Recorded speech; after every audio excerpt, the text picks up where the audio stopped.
예전에 교육 방송인 EBS에서 이제 이 부부 갈등을 상담해 주는 그런 프로그램이 있었습니다.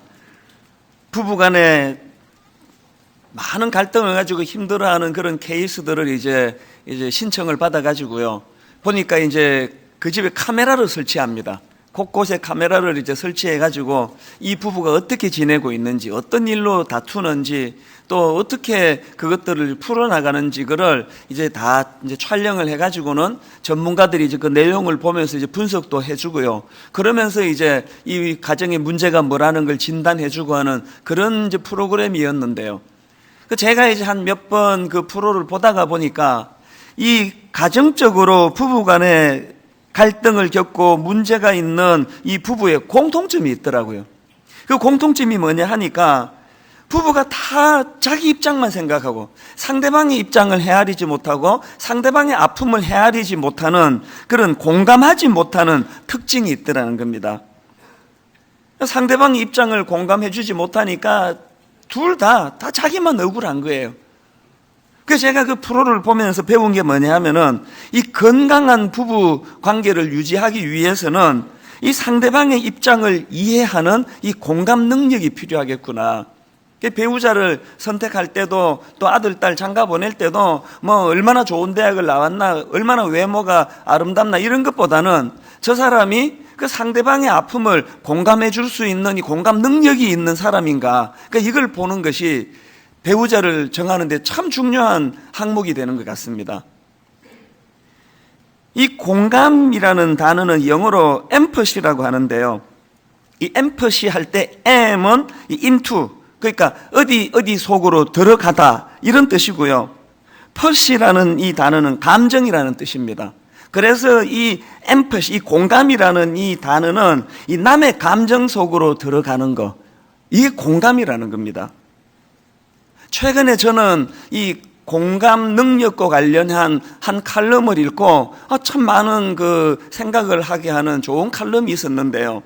그 칼럼을 쓰신 분이 여자분이세요. 하루는 이분이 이제 늦은 밤에 택시를 타고 이제 집으로 가는데요. 내릴 때쯤 돼가지고 이제 기사분한테 이제 골목으로 좀 들어가 주세요. 그랬더니 막 그 기사분이 갑자기 막 신경질을 내면서 정말 너무하시네. 그 정도도 못 걸어요? 가마를 탔나? 그러고는 큰 길가에 내려주더라는 거예요. 이 얼마나 민망하고 당황스러운 일입니까? 너무 당황이 돼가지고 확 이제 택시에서 내려가지고 집으로 들어왔는데요. 그 이제 정신 차리고 생각하니까 생각할수록 화가 나는 거예요. 내가 버스를 탔나? 가마는 아니지만 택시를 탔으니까 그 정도는 요구해도 되는 거 아닌가? 여러분들이 다 경험이 있지만요. 이런 일을 겪을 때 제일 자기한테 화가 나는 게 현장에서는 아무 소리 못하고 집에 오면 할 말이 막 생각나는 거 아닙니까? 내가 이래 줄 걸, 저래 줄 걸. 그러고 나니까 이 여자분이 밤에 잠이 안 오는 거예요. 분해가지고. 누워있는데 막 자꾸 이제 그게 이제 분해가지고 잠이 안 와가지고요. 그래서 이제 할 일이 없어가지고 잠이 안 오니까 그 스마트폰을 가지고 이 페이스북을 여기저기 이제 글을 뒤지고 있었대요. 그러다가 이분이 어느 한 곳에 이렇게 시선이 탁 꽂혀지는 글 하나를 읽은 겁니다. 미국의 아이오와 주에 사는 어떤 젊은 부부 이야기인데요. 그 미국의 그 부부가 이제 결혼 6주년을 맞았답니다. 이게 젊은 부부겠죠? 결혼 6주년을 맞아가지고 이제 식당에 가가지고 그 축하하는 그런 시간을 가졌는데요. 그 식당이 얼마나 불친절한지 물 한 잔 나오는데 20분 걸리고요. 뭐 나오는데 40분 걸리고요. 완전히 다 잡친 거예요, 그날. 그 지금 결혼 6주년인데 그 얼마나 그 기분이 상했겠습니까? 근데 이 부부가 이상한 행동을 한 거예요. 미국은 팀 문화 아닙니까? 보통 이제 음식값의 한 15% 내지 20%를 가지고 아주 친절하게 잘해주면 팁 좀 더 얹어주고 좀 불친절하면 이제 팁 좀 적게 주고 이제 이런 일을 겪으면 어떤 미국 사람들은 1센트를 놓고 간대요. 우리나라 돈으로 1원짜리 하나 거기 놓고 이제 네가 얼마나 불친절한지 느껴봐라 이제 이렇게 한답니다. 미국 사람들이. 근데 여러분 그날 이렇게 불친절한 식당에서 이 부부가 음식값이 66불이 나왔는데 팁을 100불을 줬다는 거예요. 그 이상한 거 아닙니까? 팁을 음식값보다 더 많이 주고는요, 그 웨이터한테 전해주는 계산서에다가 영어로 이렇게 한마디를 적어놨답니다. 우리도 당신 입장이었던 적이 있었답니다. 그렇게 써놨대요. 나중에 알고 보니까요, 이 부부도 둘 다 결혼하기 전에 그 아르바이트하고 이러면서 이제 웨이트레스 역할을, 노릇을 많이 한 거예요. 그래서 자기가 경험을 한 걸로 쓱 보니까 지금 그 식당에 웨이터 숫자가 너무 적더라는 거예요. 지금 자기를 서빙하는 그 웨이터도 보니까요, 자기를 포함해서 지금 테이블 12개를 지금 섬기고 있더라는 거예요. 이거를 이제 상대방의 입장에서 공감을 하면서 보니까 화가 나는 게 아니고 저 웨이터가 안쓰러워진 거예요. 그래서 이제 이 100불을 팁으로 주면서 오히려 격려를 해줬다는 거예요. 이게 공감 능력이에요. 그분이 이제 그 영수증에다가 써준 그 당신의 입장이 되어보다, 이게 이제 그 영어로 be in your shoes, 우리말로 직역을 하면은 그 사람의 신발을 신어보는 거예요. 그러니까 그 미국의 표현이 이런 게 있대요. 그 사람의 신발을 신어보기 전에는 그 사람의 상황과 사정을 잘 알 수가 없다. 이게 이제 우리말로 하면은 뭐 역지사지 뭐 그런 뜻으로 통용되는 그런 표현인 것 같습니다. 지금 이 칼럼니스트인 여자분이요, 방금 전에 그 택시기사한테 그런 부당한 억울한 일을 당하고 화가 나서 잠이 안 와서 페이스북을 뒤적뒤적거리다가 이 미국 부부의 그 글을 읽고 나서 마음이 어떻게 확 풀렸냐 하면은요, 그 칼럼의 마지막이 이렇게 결론을 내립니다. 한번 들어보십시오. 그 택시기사는 교통정체에, 빠듯한 수입에, 열악한 근무 조건에, 진상 손님에, 사고 위험까지 온갖 상황에 내몰린다. 짜증나는 순간이 왜 없겠는가? 방금 전도 그랬으리라. 돌이켜보면 수십 년 동안 급할 때마다 특히 늦은 시간에 참 많은 도움을 받고 살았다. 그렇게 하고 맨 마지막 결론이 이렇습니다. 이제 불 끄고 자련다. 이 참 의미가 있는 그 칼럼이더라고요. 방금 전에 그 택시기사의 그 불친절한 행동을 자기 입장, 손님 입장에서 보니까 화가 나가지고 분해서 잠이 안 왔는데, 그렇게 할 수밖에 없는 그 상대방 기사의 입장에서 이거를 살펴보니까 마음이 다 풀려가지고 이제 불 끄고 자련다. 여러분, 저는 그 칼럼을 읽으면서 이게 신앙인이다, 이게 신앙생활이다. 여러분, 이 땅을 살아가다 보면은 뭐 예수 믿는다고 천사들만 만납니까? 교회 안에 천사들만 모입니까? 이렇게 내 속을 뒤집어 놓고 저렇게 나를 모함하고 화나게 만들고 많은 일들을 만날 때 그런 상한 마음을 가지고 내 본능이 이끄는 대로 침대로 들어가지만, 우리와 함께 하시는, 내주하시는 성령님께서 이런 공감 능력을 우리에게 가르쳐 주시고 상대방을 이해하는 마음을 주셔가지고 그 화난 마음이 해가 지기 전에 눈 녹듯 다 사라져서 이제 마음이 편안해졌다, 이제 불 끄고 자련다, 이런 평정심을 회복하는 능력, 이게 신앙생활 아닐까요? 여러분이 지금 오래 교회를 다니고 예수를 믿고 있음에도 불구하고 내 안에서 일어나는 본능적인 감정 조절이 여전히 잘 안 일어나고, 누구랑 한번 원수 맺으면 무덤에 갈 때까지 풀 생각이 없고 계속 나는 억울하고 분하기만 하고 모든 건 다 상대방 잘못이고, 이런 상황에 놓여 있다면 여러분의 신앙 상태를 점검해 보셔야 한다는 겁니다. 여러분, 신앙이라는 것은요, 공감 능력을 키우는 거예요. 그래서 저는 그 칼럼을 읽으면서 그 베드로전서 3장 8절을 옛날 성경, 개역 성경이 이렇게 이제 번역을 해놨는데 한번 보십시오. 마지막으로 말하노니 너희가 다 마음을 같이하여 체휼하며 형제를 사랑하며 불쌍히 여기며 겸손하며. 그리스도인들의 덕목이 쭉 열거되는데 여기 이 체휼하며, 이건 좀 잘 안 쓰는 단어 아닙니까? 이걸 제가 국어 사전을 찾아보니까요, 이 체휼하며를 그 상대방의 처지를 이해하고 가엾게 여기는 긍휼한 마음, 이렇게 돼 있더라고요. 예수 믿는 사람이면 이 체휼하는 마음, 그 부부가 저는 크리스찬이기를 바라요. 식당에서 그렇게 자기를 화나게 만드는 상황으로 몰고 갔지만 그럴 수밖에 없었던 그 웨이터의 마음을 헤아려 오히려 100불이라는 큰 팁을 줄 수 있는 도량, 이거 체율에서 나오는 거 아닙니까? 여러분에게 이 체율 있습니까? 여러분, 우리가 믿는다 그러면서 식당 같은 데 너무 따박따박 따져가지고 요거는 팁 1불 깎아야 되겠다, 나한테 잘해주니까 1불 더 줘야 되겠다, 이 그리스도인의 모습은 아닌 것 같아요. 이 체율하는 거. 그러면 이 상대방을 향한 체율, 그를 긍휼히 여기는 마음은 어디에서 생겨나느냐? 히브리서 4장 15절을 개역 성경에 이렇게 번역합니다. 우리에게 있는 대제사장은 우리 연약함을 체휼하지 아니하는 자가 아니요 모든 일에 우리와 한결같이 시험을 받은 자로 돼 죄는 없으시니라. 우리의 대장 되시는, 우리의 대제사장 되시는 예수 그리스도께서 우리가 어떤 형편에 빠져 있을 때 하나님과의 관계는 깨지고 기쁨의 동산이라는 에덴에서 쫓겨나고 혼미한 인생을 살면서도 회복할 길이 없는 연약한 우리 인생을 체휼의 마음, 불쌍히 보시면서 기꺼이 십자가 논리의 자리로 가면은 예수님은 십자가 지시면 안 되는 분 아닙니까?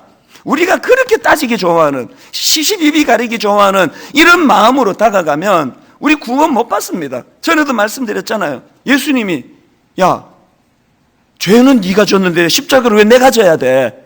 네가 잘 따지는 논리로 이게 맞는 말이냐? 우리 주님은요, 논리로 우리에게 다가오신 게 아니라 논리를 뛰어넘는 이런 상태에 빠진 우리를 체휼하시는, 불쌍히 여기는 그 마음, 그 은혜로 우리가 구원을 받았다 아닙니까? 제가 이 말씀을 준비하다가 우리 가정이 생각나서 기뻤습니다. 신혼 때는 시시비비를 가리면서 사랑했던 것 같아요. 제가 이 여자가 나한테 잘해주면 나도 잘해주고 결혼하길 잘했다 싶고, 이 여자가 아무것도 아닌 일에 그냥 그렇게 짜증내고 하면 또 나도 시큰둥해서 그냥 들어가 버리고, 그 앞에 여자랑 결혼했어야 되는데 괜히 이런 여자를 만나가지고 그러면서 후회하고, 신혼 때 다 그렇게 살았던 것 같아요. 제가 저만 그런가요? 해놓고 보니까. 그러나 여러분, 이제 20몇 년 살아가면서요, 저 그렇게 미숙하지 않습니다. 제 아내가 제게 어떻게 대하든지 간에 잘해주면 잘해줘서 고맙고요, 아내의 연약한 모습이 보이면 이 체휼함이 뭔지를 제가 알아요. 아내가 불쌍해질 때가 많아요. 긍휼함. 그 상대방도 저에게 그러는 것 같아요. 그리스도인은요, 자기가 가지고 있는 어떤 인격의 힘을 가지고 유지하는 가정이 아니에요. 은혜를 받으면 내가 어떤 사랑으로 이 자리까지 오게 되었나, 어떤 놀라운 그리스도 십자가 사랑으로 내가 구원받고 이 목사 이 자리까지 내가 오게 되었나, 그 사랑의 감격, 하나님의 나를 향하신 선행하신 이 체휼하심의 사랑을 내가 받으면 그 감격의 힘으로 거뜬히 용서할 수 있는 능력이 나타나는 줄 믿습니다. 우리가 추구해야 되는 모습이 바로 이 공감하는 능력, 이 공감하는 능력을 가져다 주는 주님의 이 체휼하심의 십자가 은혜. 저는 오늘 본문 말씀을 그런 맥락으로 보기를 원하는데요. 여러분, 오늘 본문은 워낙 유명하니까 다 아시죠?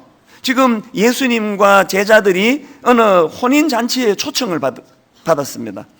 그래서 잔치가 무르익고 있는데 문제가 생긴 거예요. 포도주가 떨어졌어요.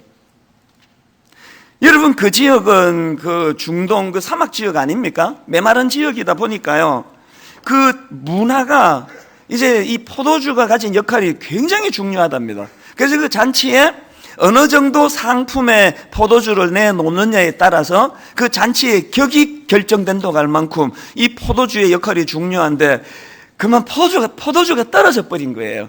이 혼주 입장에서 이게 얼마나 난감했겠습니까? 그런데 여기서 제가 발견한 게 뭐냐면요, 여기에 지금 예수님의 육신의 어머니 마리아도 함께 참여했는데, 마리아가 자기가 당한 난감한 일이 아님에도 불구하고 그 혼주, 그 초청한 주인들에 대한 그 상한 마음을 긍휼히 여기는 마음, 공감하는 마음을 가지고 마리아가 어떤 행동을 보이느냐. 자, 3절을 한번 보시겠습니다. 같이 한번 읽어보실까요? 포도주가 떨어진지라 예수의 어머니가 예수에게 이르되 저들에게 포도주가 없다 하니. 여러분, 이 지구상에서 예수 그리스도가 하나님의 아들 되신다는 걸 가장 잘 아는 한 사람을 꼽으라면 마리아 아닙니까? 그러니까 그 마리아가 이런 난감한 일을 당한 그 상황에서 이 문제를 해결하실 분은 예수 그리스도라는 확신이 있으니까 그 문제를 가지고 예수님께 나아가는 거예요. 여러분, 이게 마리아가 가진 공감 능력 아닙니까? 자기가 당한 일도 아닌데 무슨 오지랖 넓게 내가 그래. 그냥 뭐 갚버리면 되지. 저는 오늘 본문에 남아있는 이 마리아의 모습 속에서 그리스도인이 취해야 되는 이 긍휼의 마음을 발견하는 거예요. 저는 여러분 여기 나오는 5절 말씀하고 3절 말씀, 이게 한 세트여야 된다고 생각하는데요. 자, 먼저 5절을 한번 보십시오. 그의 어머니가 하인들에게 이르되 너희에게 무슨 말씀을 하시든지 그대로 하라 하니라. 마리아가 가진 이 믿음, 이 확고한 믿음, 이 믿음이 3절과 한 세트라는 거예요. 3절을 다시 보세요. 포도주가 떨어진지라 예수의 어머니가 예수에게 이르되 저들에게 포도주가 없다 하니. 내게 주님을 향한 믿음이 있습니까? 그 믿음은 연약한 이웃을 향한 긍휼히 여기는 마음과 그를 돌보고 섬기는 마음이 저절로 따라오는 거라는 겁니다. 오늘은 청년주일입니다.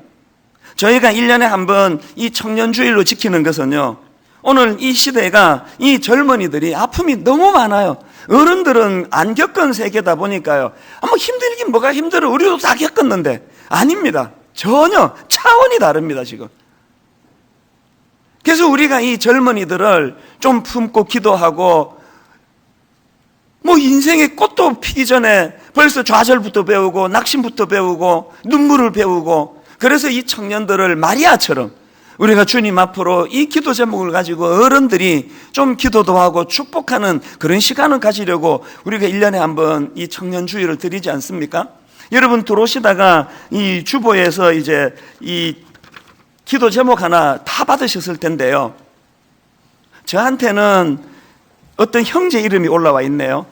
모든 성도님들에게 개인 기도 제목이 다 달라요. 왜냐하면 우리 청년들에게, 모든 청년들에게 기도 제목을 다 받아가지고 이거를 지금 한 청년당 어른이 7명이 이 청년 위해 기도할 수 있도록 이거를 1부부터 5부까지 지금 다 나누어 드리고 있습니다. 오늘 여러분 이 기도 제목을 받은 이 청년이 있으면은 이 청년을 위해 이따가도 기도하겠고요, 여러분 이 청년을 위해서 이번 한 주간 기도하는 시간을 가지기를 원합니다. 마리아의 그 긍휼히 여기는 마음, 체휼의 마음을 가지고 주님 앞에 나가 이 청년을 위해서 기도해 주시기를 바랍니다. 오늘 저는 청년주일을 맞이해서 오늘 이 본문 말씀을 이제 그런 맥락으로 제가 그 포인트를 가지고 말씀을 전하려고 하는데요, 제가 이제 오늘 이 본문 말씀을 쭉 묵상을 하다가 보니까 이제 이 주님이 물을 포도주로 바꾸어 주시지 않습니까? 이제 그 기적의 주님의 일하심으로 우선 그 혼주, 이 위기를 만난 혼주가 위기에서 벗어나는 혜택을 누렸고요, 많은 사람들이 이 기적의 포도주의 그 영향을 이제 누리게 되는데, 제가 보니까 이 예수님의 기적의 포도주로 인해 기뻐하는 사람들 중에 너무나 대조되는 두 그룹이 눈에 떠이더라는 거예요. 이 두 그룹을 좀 소개해 드리려고 하는데요, 첫 번째 그룹은 어떤 그룹입니까? 이 예수님의 기적의 포도주를 마음껏 마시면서 누리고 즐겼던 하객들이 있습니다. 하객들. 자, 10절을 한번 보십시오. 말하되 사람마다 먼저 좋은 포도주를 내고 취한 후에 낮은 것을 내거늘 그대는 지금까지 좋은 포도주를 두었도다니라. 기분 좋은 상태예요. 야, 어떻게 이렇게 갈수록 맛있는 향내나는 포도주가 나오나, 벌컥벌컥 마시면서 즐기는 부류예요. 그런데 여러분, 이런 부류에게 문제가 하나 있는데 그게 뭐냐? 9절을 한번 보세요. 연회장은 물로 된 포도주를 맛보고도 어디서 났는지 알지 못하되. 이 하객들의 문제가 뭐예요? 요 짧은 혀를 적시는 그 기쁨, 그 쾌락은 누리지만 근원을 몰라요. 이게 어디서 나온 건지 몰라요. 그래가지고 이게 그냥 뭐 주인이 어디 비싼 거 사다 준 걸로 그렇게 하고 누리는 사람이에요. 비유컨대 이게 딱 이 시대 이 현대인들 아닙니까? 지금 여러분 이 시대 사람들이 누리고 있는 그 수많은 그 누림이 다 어디서 나온 건데요? 누구 덕에 이렇게 잘 살고 있는데요? 그러면 좀 전도하고 그러면 말만 하면 난 내 주먹을 믿는다. 그 주먹은 누가 주셨는데요? 하나님과의 관계가 깨지고 나니까 말초신경을 자극하고 내 혀, 내 눈, 내 귀, 오감을 만족시키는 쾌락적인 것은 추구하지만 이 기쁨의 근원이 뭔지를 모르고 살아가는 수많은 현대인들. 그런가 하면은 본문에 보니까 이 기적의 포도주로 기뻐하는 또 한 부류의 사람들이 있는데요. 물떠온 하인들이에요. 제가 이걸 이렇게 이제 상상하고 또 묵상해 보니까요. 이 물떠온 하인들은 지금 여기저기 지금 섬기느라고 정작 자기들은 앉아서 누리지를 못합니다. 제가 이렇게 상상해 보니까 어쩌면은 그 심부름 다니느라고 기적의 포도주를 한 방울도 못 마셨을지 몰라요. 그런 상황 아닙니까? 그런데 여러분 지금 오늘 본문 9절을 보니까 이 묘사하는 포인트 강조점을 한번 보세요. 9절입니다. 연회장은 물로 된 포도주를 맛보고도 어디서 났는지 알지 못하되 그 다음에 물떠온 하인들은 알더라. 여러분 이 대조가 확 와닿는 게 뭐예요? 비록 물떠온 하인은 앉아서 향내나는 포도주를 마시고 누리는 즐김은 못했지만 그가 예수님의 동력자가 되어 이웃을 섬기고 베풀고 나누어주고 무엇보다 중요한 것, 이 신비한 예수 그리스도의 하나님 아들 되심과 그분이 행하신 놀라운 영적인 신비를 깨달아 아는 자가 누리는 기쁨, 물떠온 하인은 알더라.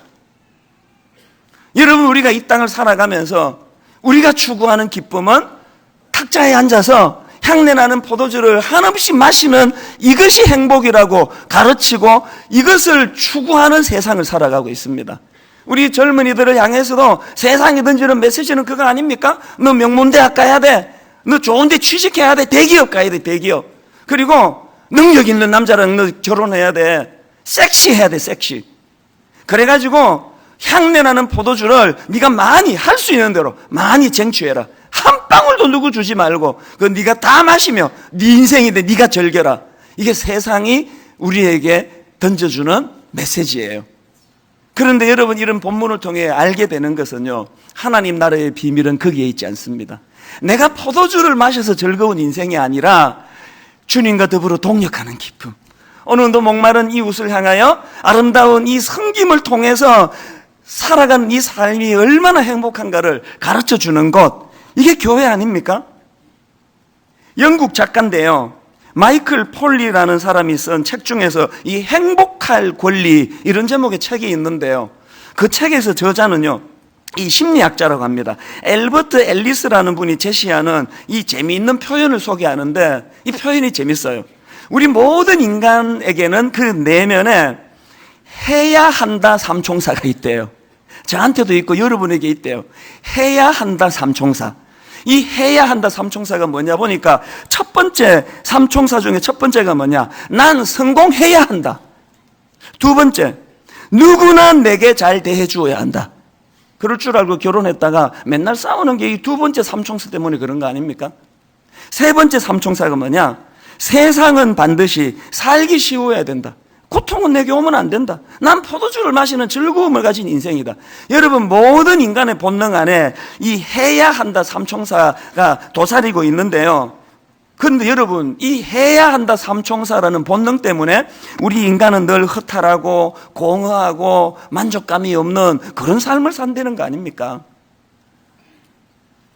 오늘 저는 이 본문 말씀을 가지고 우리 청년들이, 젊은이들이, 우리 가정의 자녀들이 이 세상이 추구하는 포도주 마셔서 행복한 인생의 길이 아니라 주님과 더불어 동역의 기쁨, 주님과 더불어 연약한 이웃을 섬기는 자들이 누리는 기쁨, 이 맛을 알아가는 우리 청년들이 되기를 주님 이름으로 축복합니다.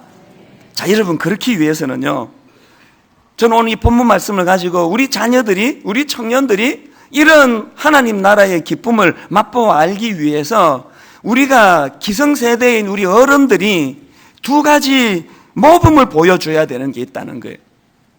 여러분 기성세대 어른들이 보여줘야 할 삶의 모범 두 가지 중에 첫째가 뭐냐, 예수님과 함께하는 인생은 처음보다 나중이 더 좋은 인생이라는 것을 우리가 보여줘야 돼요. 내가 예수 믿는 것이 얼마나 기쁜지.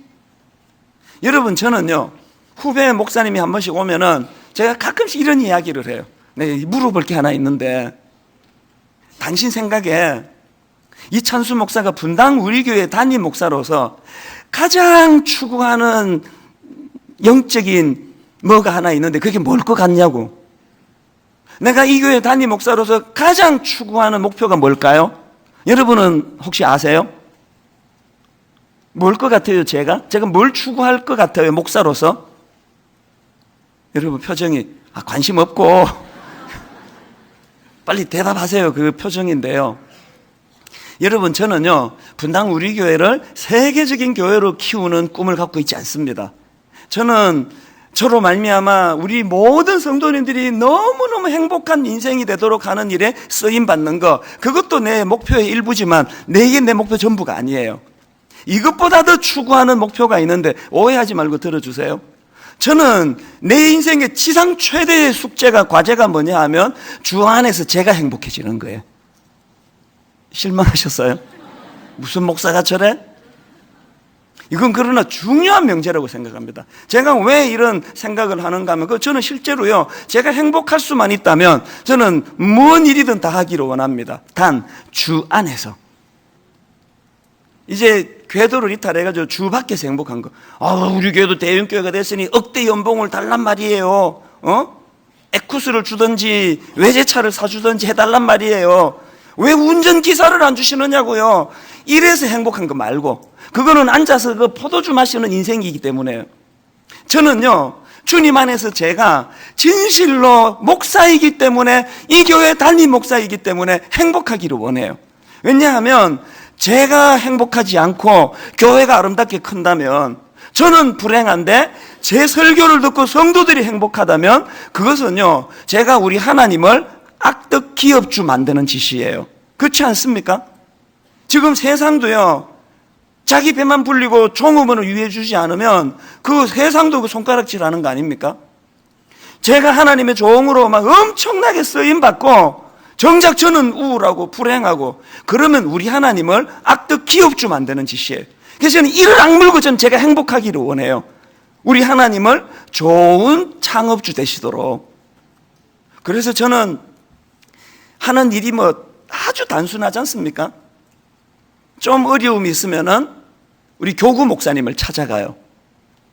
심각한 문제 풀다 안 되면 그걸 이제 저에게 이제 SOS를 요청합니다. 근데 교회 사이즈가 크다가 보니까 좀 많아요, 그게. 그리고 또 우리 교회만 아니고 외부에서도 이제 도움을 청할 때가 있거든요. 다 하나같이 심각한 문제를 갖고 오세요. 어떤 날은요 오후에 어떤 너무너무 슬픔을 당한 분들하고 한 시간 이렇게 이제 상담을 하고 나면은요 그 아픔이 제게 전이가 돼가지고 저녁 내내 우울해서 벗어날 수가 없는 그런 때도 종종 있습니다. 그렇기 때문에 저는 하나님 앞에서 어떻게 해서든 이게 내 상황인데 이걸 피하지 말고 우울해하지 말고 기쁨으로 이것을 제가 수용하고 기쁨으로 일할 수 있도록 저는 그걸 찾아내는 게 제 사명이에요. 제가 아무리 무거운 짐을 져도 주님으로 인해 동행하는 기쁨, 물떠온 하인만 하는 기쁨을 가지고 살아갈 수 있도록. 그래서 저는 우리 집에 새아이가 자기 아버지가 아빠라는 것 때문에 걔들 인생이 혼미해지는 거 원치 않습니다. 특히 우리 막내 아들, 얘가 자기 아버지가 목사인데 보니까 날마다 아버지가 우중충하고 우울증 비슷해가지고 못 살 것 같고 그래가지고 얘 보고 너 아버지 뒤를 이어가지고 너도 목회해라 그러면 얘가 미쳤습니까? 그러면서 죽어도 안 해요. 나는 그런 거 안 해요. 그러면 저는 실패한 인생이에요. 이런 맥락에서 우리 아버지는 성공한 목사님 아닙니까? 제가 뒤를 이어서 목회를 하니까. 똑같은 맥락으로 여러분, 오늘 한국교회가 기성세대가 우리 다음 세대에게 미안해해야 될 게 있습니다. 지금 젊은이들이 교회를 떠나고 있답니다. 젊은이들 지금 점점 떠나고 있습니다. 그 모든 책임이 우리에게 있다는 거 아십니까? 애들이 어릴 때부터 보니까 이 교회란 데가 희한한 데예요. 눈 감고 기도할 때 보면 저 사람이 거의 천사표인데 세상의 모든 허물 다 용서하고 다 품는데 눈만 떴다 그러면은 멱살잡이하고 김권사, 이권사 싸우고 이집사, 박집사 관계 묘하고 한번 틀어지면 이건 용서하는 거 죽어도 없고. 여러분이 여러분 자녀 같으면 그런 교회를 가고 싶겠냐고요. 수없이 말씀드리지만 여러분, 분당 우리 교회가 다음 세대를 위해서 해야 되는 게 있습니다. 청년들이 자랑할 수 있는 교회. 어디 가서는 청년들이 우리 교회 좀 나와봐라, 좀 제발 나와봐라. 거기에 물뜨거운 하인들이 기쁨이 넘친다. 분당 우리 교회는 청년들을 헷갈리게 하는 교회가 되지 않기를 바랍니다. 그런가 하면은 두 번째로요, 이렇게 예수님과 함께하는 인생은 처음보다 나중에 더 좋은 인생, 비록 포도주가 떨어지는 난감한 일을 당했다 할지라도 주님과 동행하는 그 인생은 전화위복. 그래서 처음 것보다 주님 만드시는 더 아름다운 향내나는 포도주를 마시는 인생이 되는 것도 중요한데, 더 중요한 거는 뭐냐? 두 번째로 우리가 다음 세대에게 보여줘야 되는 것, 물뜨거운 하인들만 아는 이 기쁨을 맛보기 위하여 물뜨거운 하인과 같은 섬김의 모습을 저들에게 보여줘야 되는 거예요. 이게 우리의 책임이에요. 세상은 네가 포도주를 많이 확보해야 행복하다 이렇게 가르치는데, 오늘 우리 예수 믿는 어른들, 부모들은 그거 아니야. 네가 얼마나 많이 누리는 것보다 더 중요한 것은 주님의 동력자가 되어 연약한 이웃을 네가 얼마나 아름답게 잘 섬기느냐, 이게 네 행복을 가져다 준다. 이걸 입으로가 아니고 삶을 통해서 보여줘야 되는 거 아닙니까? 그저께 이메일이 한 통 왔는데요, 마음이 참 아팠습니다. 여기 계시는 성도님인데요, 제가 지난주 광고 시간에 이제 다음 주일은 청년주일입니다, 그렇게 이제 말씀드리지 않았습니까? 거기서부터 이제 편지가 시작이 돼요. 자, 한번 앞부분만 읽어드릴게요.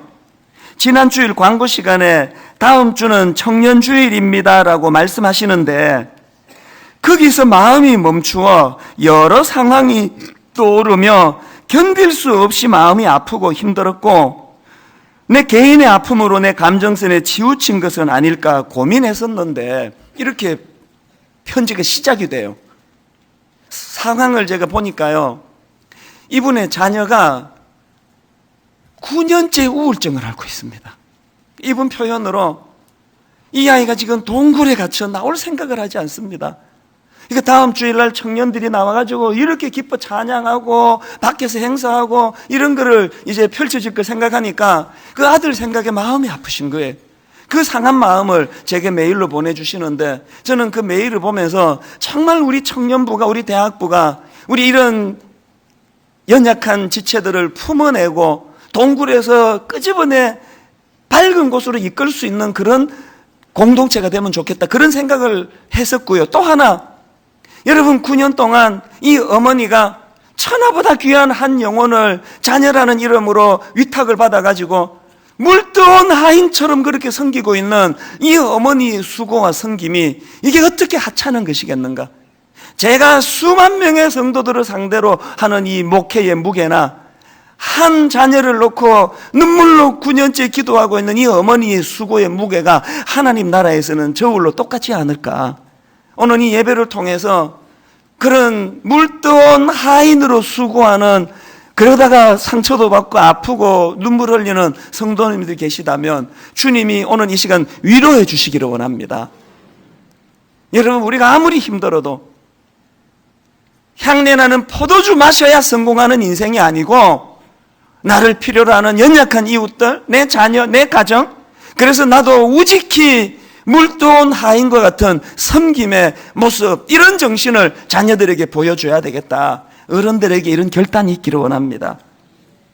한 가지 얘기만 드리고요, 말씀을 좀 정리를 하려고 하는데요, 오래전에 저는 이 베트남 전쟁에서 돌아온 한 병사 이야기를 알고 있습니다.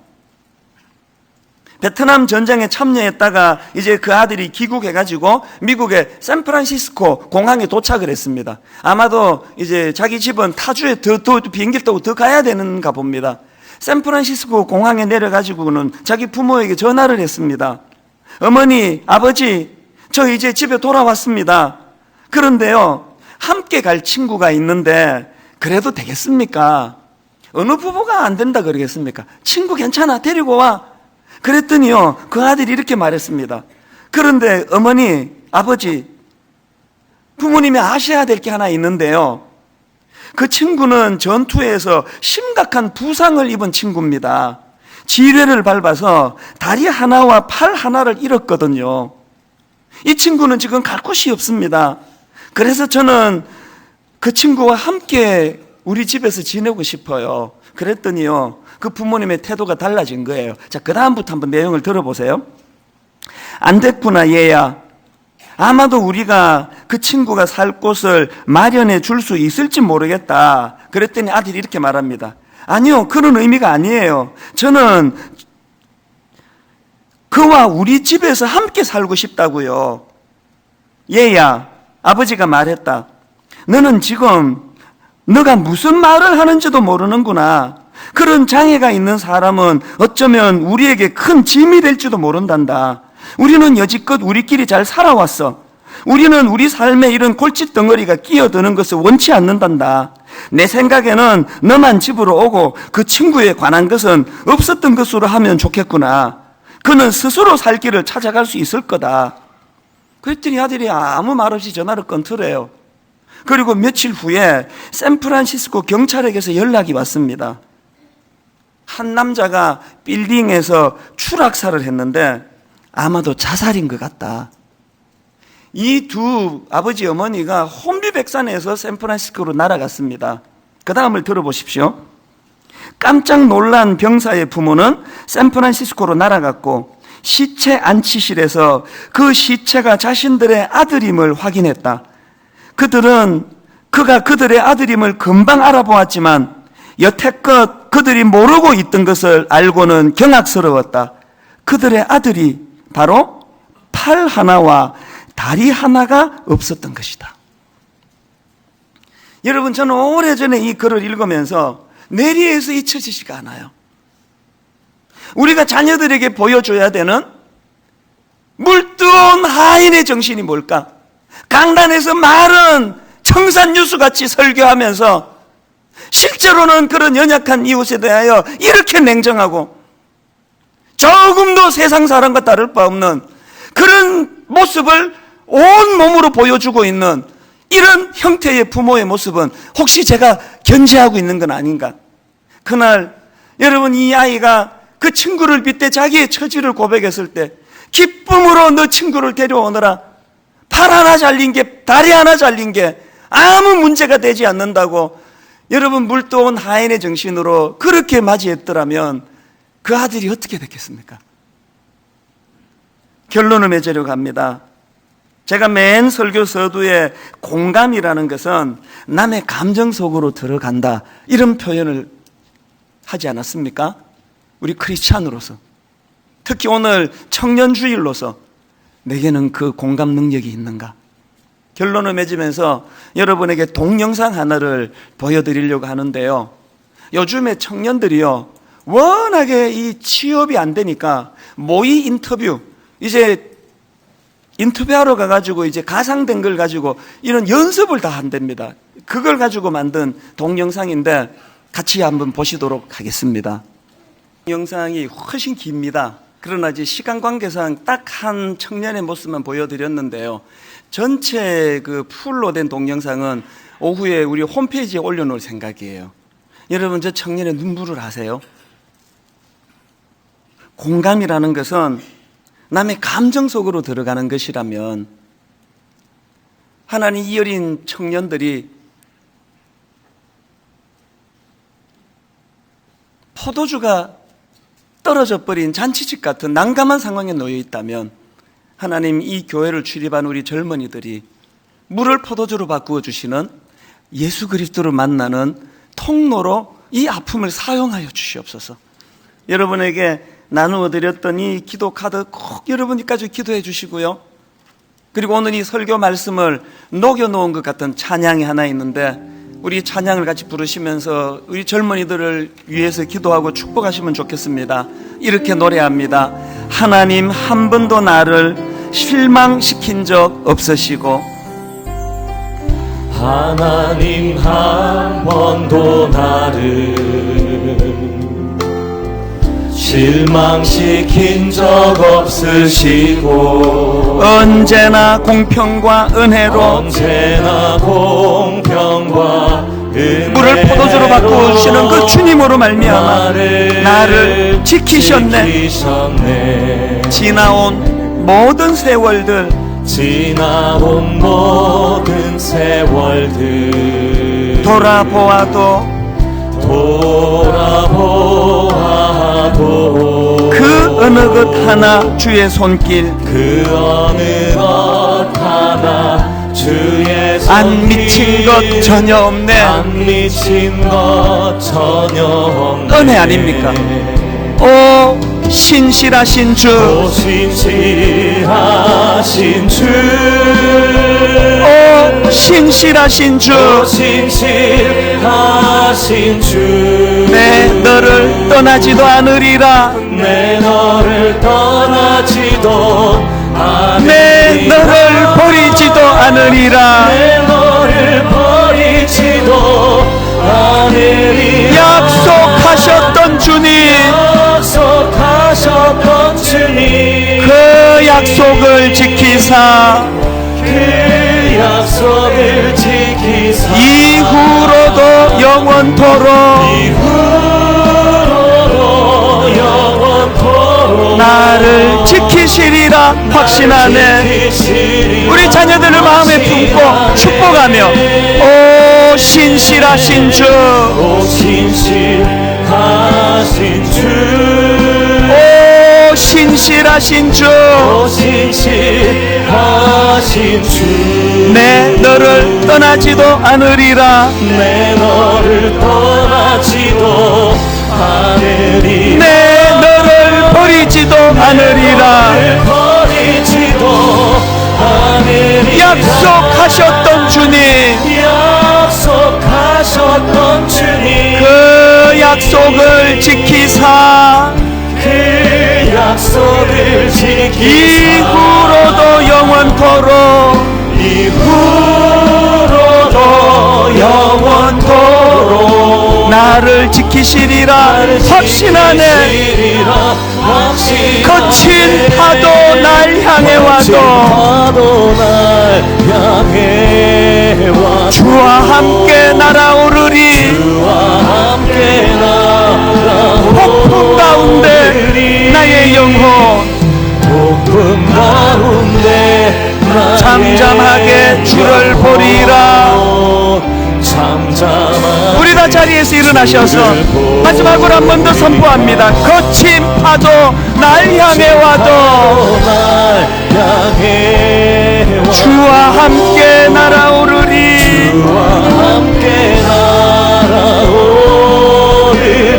우리 자녀들을 향한 축복입니다. 폭풍 가운데 나의 영혼 잠잠하게 주를 보리라. 잠잠하게 주를 보리라. 우리 통성으로 기도할 때 하나님 우리와 우리 자녀들에게 포도주가 떨어져 버린 잔치집 같은 상황이 놓인다 할지라도 하나님 물을 포도주로 바꾸시는 주님의 능력을 경험하는 전화위복이 되게 하여 주시옵소서. 우리 자녀들을 축복합니다. 젊은이들을 축복합니다. 우리 한 목소리로 통성으로 같이 기도하시겠습니다. 살아계신 하나님 아버지, 오늘 예배 가운데 살아계신 하나님 내 아버지 되셔서 아버지 때로 우리가 예상하지 못한 복병을 만나고 아버지 우리 인생길 가운데 포도주가 떨어져 버리는 것 같은 난감한 일을 만난다 할지라도 주님 포도주가 떨어져 버린 잔치식 같은 인생에게 물을 포도주로 바꾸시는 주님의 능력이 나타난 것처럼 우리에게 우리 가정에 우리 자녀들에게 주여 이런 은혜를 허락하여 주시옵소서. 하나님 향내나는 포도주를 마셔서 즐기는 인생이 아니라 주님의 동력자가 되어 아름답게 주님 이웃을 섬기고 약자들을 돌보며 이것이 진정한 행복임을 맛보아 아는 누리는 저희들이 되게 하여 주시옵소서. 하나님 아버지 승리하며 걸어갈 수 있는 아버지 시대가 될 수 있도록 도와주옵소서.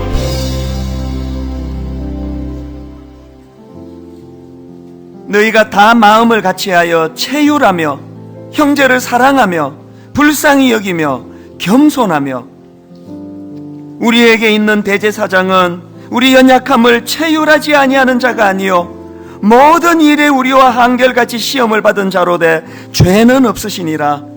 하나님과의 관계는 깨어지고 기쁨의 동산이라는 에덴 동산에서 쫓겨나 혼미한 이 땅을 살아가는 저희를 체휼하시는 주님의 은혜로 십자가로 구원받게 하시고 복음으로 다시 일어서게 하시고, 하나님 인생길 가운데 포도주가 떨어져 버린 잔치집 같은 우리 인생에 물을 포도주로 바꾸어 주시는, 가치 있는 인생으로 바꾸어 주시는 그 주님이 내 인생의 보호자가 되시고 동반자가 되심으로 아버지, 이 혼란이 오히려 재료가 되어 주님이 주시는 향내나는 포도주를 누리는, 그것을 이웃에게 베풀고 전하는 아름다운 인생길로 인도해 주시니 감사합니다. 이 기쁨을 우리 젊은이들에게, 우리 자녀들에게도 흘려보내는 믿음의 저희 기성세대 어른들이 되게 하여 주시옵소서.